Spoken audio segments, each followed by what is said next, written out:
What if told you that home wasn't a place but a feeling, an inner knowing? That home is a feeling of comfort and security in knowing who you are and where you begin.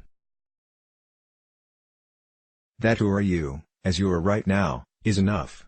About 10 years ago, I decided to try meditation because I was going through a rough patch in life.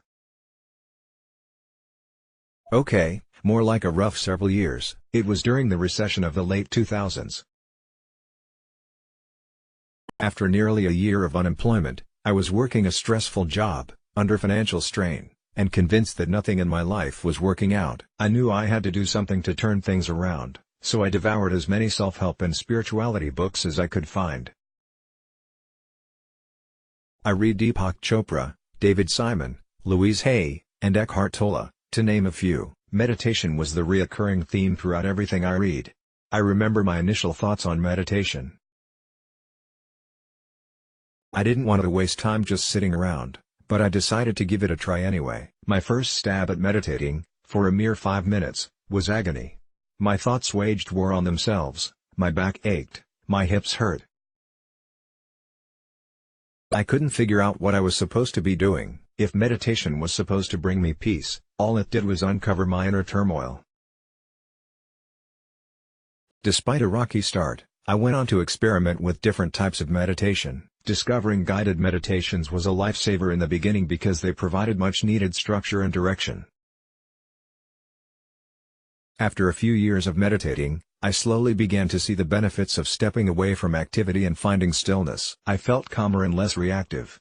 Fast forward a few more years and meditation had become a natural part of my daily routine.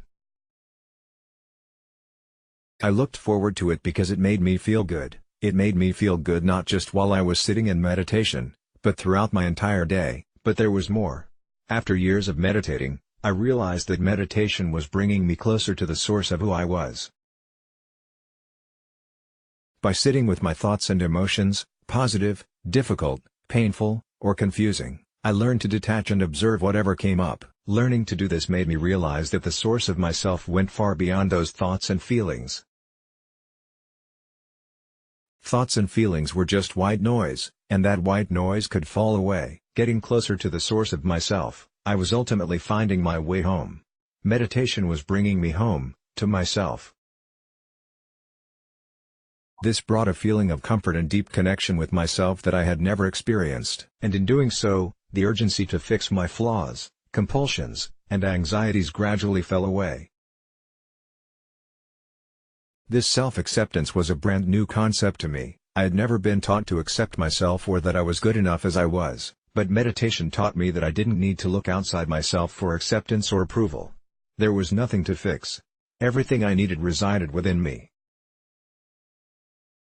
In meditation, I learned to ride the waves of life, knowing that I could always come back to this set point within, giving me confidence to handle those waves. I came to know more who I am and what I want out of life, without hiding or apologizing for it. Fast forward to today and I'm about 10 years into my continually unfolding meditation journey. Some days, all I can manage is a quick 10-minute practice, but I prioritize meditation as a daily practice in self-care. It's essential because those feelings of peace and centeredness from meditation carry over into the rest of my life. As for the more concrete benefits of meditation, I learned to simply detach from my thoughts and emotions and observe them objectively. This was a big one.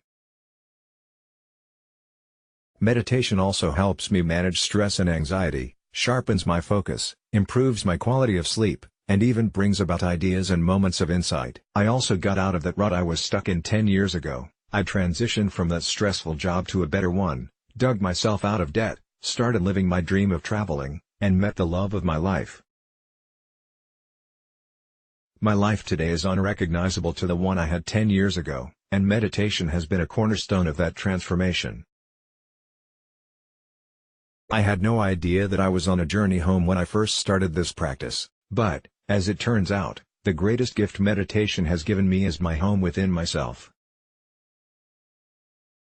No matter where I am in the world or what kind of chaos life is throwing at me, I can always return to that safe, centered place of stillness within me. From that starting point, anything is possible. Interested in trying meditation? Here are a few tips I found useful in the beginning. 1. Start with just 5 minutes and gradually work your way up to 20 or 30 minutes. Even if you don't have time for a lengthy practice, start small. 2. Carve out a time and place for your meditations that will minimize distractions. First thing in the morning is usually best. Other than a comfortable place to sit, the only thing you need is a timer to mind the time. 3. Don't worry if your first few meditations are difficult. It will get easier with practice. 4. There are a multitude of different meditation techniques, but the simplest I've found is to sit comfortably, close your eyes, and simply count your breaths in and out. If you make it to 10 breaths, start over. If you get distracted, simply start over. 5. Try guided meditations if you are struggling with silent meditation. Guided meditations can provide much-needed structure and focus. There is a multitude of free guided meditations available online. 6. Seek out a meditation group if you thrive on the support and accountability that comes with a group. 7. There's no way to get meditation wrong, so don't worry about being perfect. If you're making the effort to meditate, you're doing it right. Still skeptical about meditation?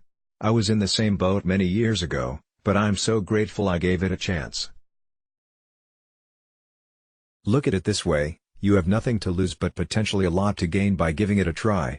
Let's block ads. Why?